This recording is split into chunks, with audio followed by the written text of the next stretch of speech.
Assalamualaikum warahmatullahi wabarakatuh. Perkenalkan, nama saya Yuliana dengan NIM 21030560008. Di video ini yang akan saya bahas adalah proses dry aging. Namun sebelum itu yang kita tahu bahwa dunia industri kuliner sekarang semakin hari semakin berkembang. Di dunia industri kuliner, perkembangannya ditandai dengan munculnya berbagai macam teknik dan juga alat baru yang memudahkan atau meningkatkan kualitas serta kuantitas produk yang dapat diproduksi.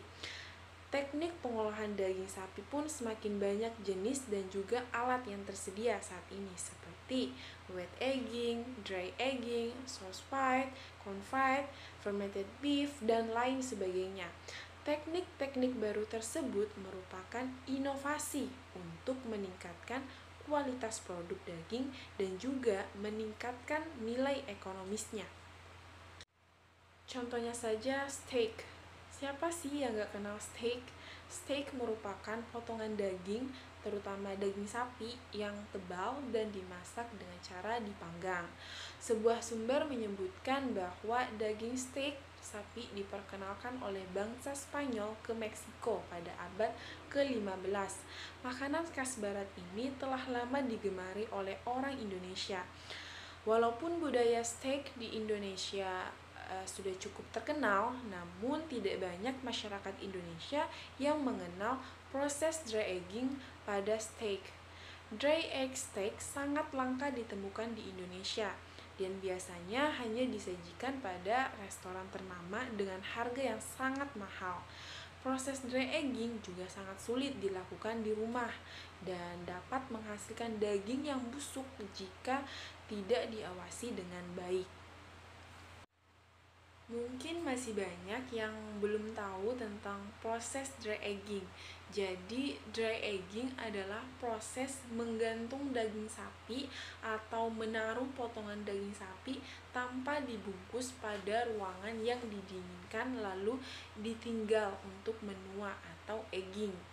Untuk beberapa minggu, bahkan ada yang sampai beberapa bulan pada ruangan terkontrol untuk mengkonsentrasikan cita rasa daging sapi dan menghasilkan rasa yang baru. Ini terjadi karena enzim dalam daging sapi akan menyerang molekul dalam sel sapi, memecah protein menjadi asam amino. Proses ini disebut dengan proses proteolisis dan menghasilkan beberapa asam amino yang terhubung dengan aroma daging sapi yang dimasak seperti isoleusin, leusin, phenylalanin, valin, dan juga asam glutamik yang terhubung dengan rasa umami.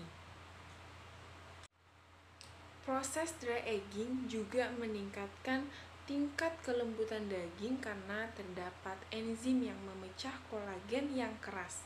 Tentu saja terdapat banyak macam enzim yang memiliki peran dalam pelembutan daging dalam proses dry aging. Proses dry aging seperti namanya membuat lapisan luar daging menjadi mengering dan menyusut. Lapisan kering tersebut kemudian akan membuat cairan atau sari daging yang tersimpan di bagian dalam daging tetap terjaga dan tidak bisa keluar dari daging. Sari daging yang menjadi sumber rasa dari daging akan terkonsentrasi di dalam daging yang membuat daging menjadi empuk dan juga menghasilkan rasa yang kuat. Daging sapi yang dipilih untuk dry aging biasanya memiliki banyak jaringan otot. Dalam proses ini terdapat reaksi kimia yang membuat otot-otot tersebut berkontraksi dan akhirnya hancur. Oleh karena itu, bagian otot sudah hancur, maka daging pun akan memiliki tekstur yang lebih lembut. Jadi, alasan steak dari daging yang diproses secara dry aging dihargai mahal karena proses daging yang rumit dan juga durasinya yang lama. Selain itu, daging yang digunakan untuk proses dry aging tidak bisa sekedar hanya potongan kecil, melainkan harus dengan potongan besar sekaligus, karena sekitar 60% dari daging akan terbuang dan hanya sekitar 40% daging yang bisa diolah. Jadi bagian luar daging akan mengering, membusuk, dan juga menyusut. Nah, bagian tersebut harus dibuang ketika akan memasak ataupun mengolah daging tersebut. Jadi, dapat disimpulkan bahwa semakin lama penyimpanan daging, maka akan semakin banyak juga bagian yang mengering yang harus dibuang. Terdapat beberapa parameter dalam melakukan proses dry aging, diantaranya yang pertama, time atau waktu. Jadi tentu saja seperti proses fermentasi, semakin lama daging dibiarkan, maka konsentrasi cita rasa pun akan semakin tinggi. Seiring bertambahnya waktu, daging pun akan semakin lembut karena enzim natural yang memakan protein penghubung pada daging. Banyak juga peneliti yang telah melaporkan bahwa dry aging dilakukan paling banyak pada jangka waktu 14 sampai 40 hari. Namun proses aging yang dilakukan lebih dari 21 hari itu tidak memiliki peningkatan yang signifikan dalam hal rasa. Selanjutnya, temperatur atau suhu. Jadi suhu ruangan itu juga sangat penting dalam proses dry aging karena diperlukan suhu yang cukup tinggi untuk proses enzim dalam daging dapat bekerja dengan optimal. Namun cukup rendah agar bakteri pembusuk juga dapat berkembang dengan cepat. Sehingga pada proses aging dilakukan pada suhu serendah mungkin tanpa membekukan daging. Jadi suhu optimal pada proses dry aging adalah 0 sampai 4 derajat Celcius.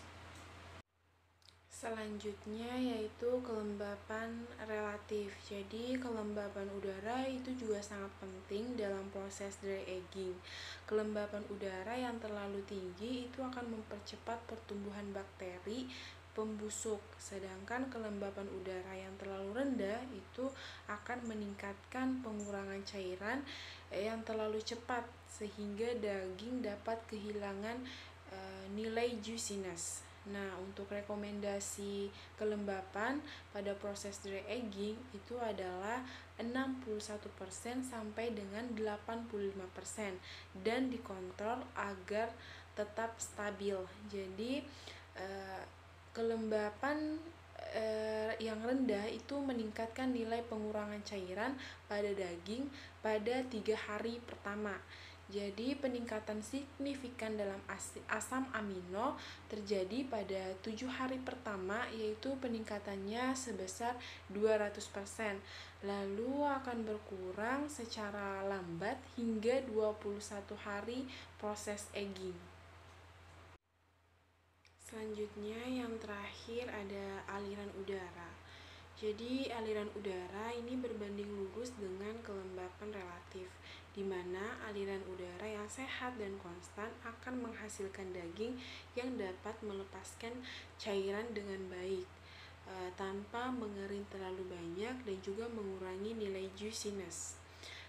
Kecepatan aliran udara harus dijaga agar bernilai tetap pada seluruh durasi proses dry aging dan merupakan variabel paling kritikal pada awal proses.